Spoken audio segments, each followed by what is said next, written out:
Sering banget gak sih? Kita lagi belajar nih, tiba-tiba keinget hal-hal yang bikin kita gak fokus. Atau kita lagi semangat-semangatnya nih belajar, atau mau ngejar target tertentu. Nah, baru dapat beberapa hari, semangatnya udah hilang. Dan akhirnya kita malas belajar. Berikut gue bakal ngebahas tips gimana sih biar tetap fokus dan konsisten dalam belajar. Yang pertama, yaitu menjauhkan diri dari segala gangguan. Gangguan di sini bisa bermacam-macam, bisa HP atau suasana yang gak kondusif. Nah, biasanya hal yang gue lakuin kalau mau belajar yaitu nyimpen HP jauh dari pandangan gue. Ya, semisal simpen aja di dalam lemari atau di bawah bantal, atau enggak simpen aja di dalam ruangan yang berbeda. Yang pastinya gak kelihatan, dan kalau HP-nya getar gak akan kerasa sama kita. Nah, gimana sih kalau kita mau belajar, terus belajarnya di HP? Bahan materi yang mau kita pelajari itu ada di HP gitu. Nah, bisa juga kalian akalin dengan matiin data seluler yang kesambung sama aplikasi. Aplikasi yang ya sekiranya ganggu belajar. Misalkan kalau gua mau belajar di HP, gua matiin data seluler untuk YouTube, Instagram, dan WhatsApp. Karena kalau ada notif gitu tuh suka gampang banget buat kita nggak fokus belajar. Dan juga cari tempat yang kondusif dan senyaman mungkin untuk belajar. Ya kalau di kamar, beresin dulu kamarnya sebelum belajar biar kita nggak keganggu pas lagi belajar. Karena kalau kamar kita berantakan, kadang pas lagi belajar kita justru malah mau beresin kamar dan ujung-ujungnya kita malah nggak belajar. Nah, terus gimana sih kalau pas lagi belajar kita keinget suatu hal yang bikin kita nggak fokus? Misalkan, tadi kucing gue udah dikasih makan belum ya? Nah, hal seperti itu kadang suka tiba-tiba muncul dalam pikiran kita pas lagi belajar. Dan gimana sih cara nanganinnya?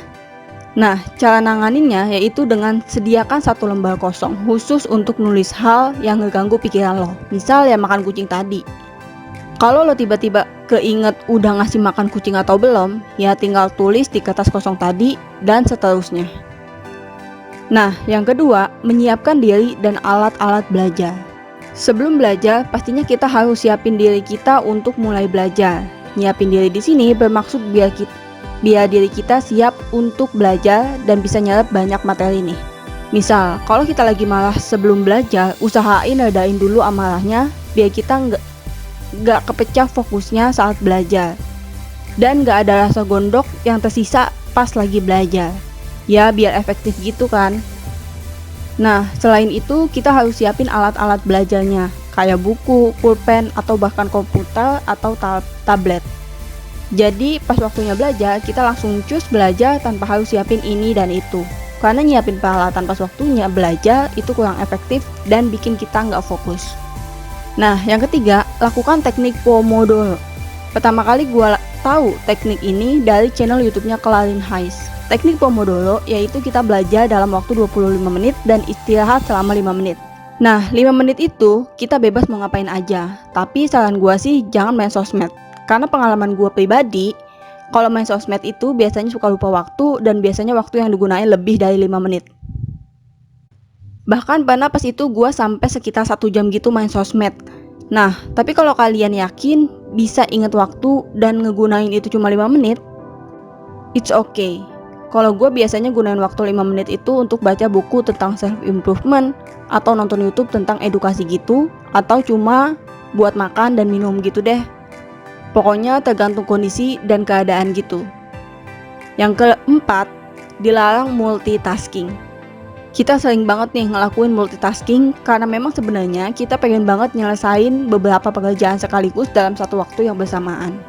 Yang kita pikir itu adalah efisiensi waktu. Padahal multitasking sebenarnya nggak efektif. Seharusnya kita bisa maksimal untuk melakukan suatu hal, tapi fokus kita malah kepecah dan justru kita malah menyelesaikan itu dengan waktu yang sedikit lama.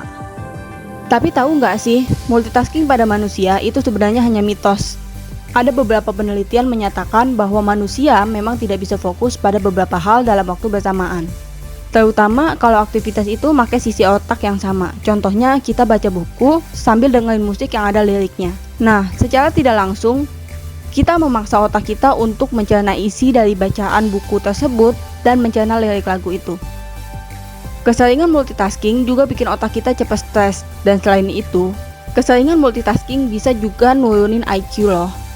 Nah, cara ngatasinnya yaitu buatlah jadwal atau skala prioritas berisi kegiatan yang akan kita lakukan step by stepnya. Selain itu, dalam video ini gue juga mau ngebahas tentang motivasi nih. Sebenarnya penting gak sih motivasi, terutama dalam belajar? Menurut gue motivasi memang penting, karena motivasi bisa menggerakkan kita untuk melakukan sesuatu hal, terutama dalam belajar. Tapi, dalam belajar kita harus mengutamakan kedisiplinan. Karena dengan kedisiplinan, kita bisa tetap belajar secara kontinu setiap harinya meskipun tanpa motivasi. Sedangkan, jika kita mengandalkan motivasi dalam belajar, motivasi itu sifatnya naik turun dan kadang-kadang hilang, kadang-kadang juga menggebu-gebu. Yang menurut gua ini kurang bagus. Karena saat kita dengan motivasi yang full, itu bikin kita semangat banget nih buat belajar. Tapi biasanya nggak bertahan lama, ujung-ujungnya muncul burnout atau penyakit lainnya yang membuat kita malas dan malah nggak ngelakuin apa-apa sama sekali. Jadi ini penting banget ya, menjaga kedisiplinan meskipun kita belajar dalam keadaan tanpa motivasi. Dan ingat, lakukan semuanya sewajarnya aja. Jangan terlalu memaksakan diri dalam beberapa hari untuk belajar terus-menerus, tapi ujung-ujungnya di hari selanjutnya justru nggak ngelakuin hal apapun. Nah, mungkin itu yang bisa gue jelasin ke kalian. Semoga video ini bermanfaat. Kalian bisa komen atau kirim email untuk kritik dan saran.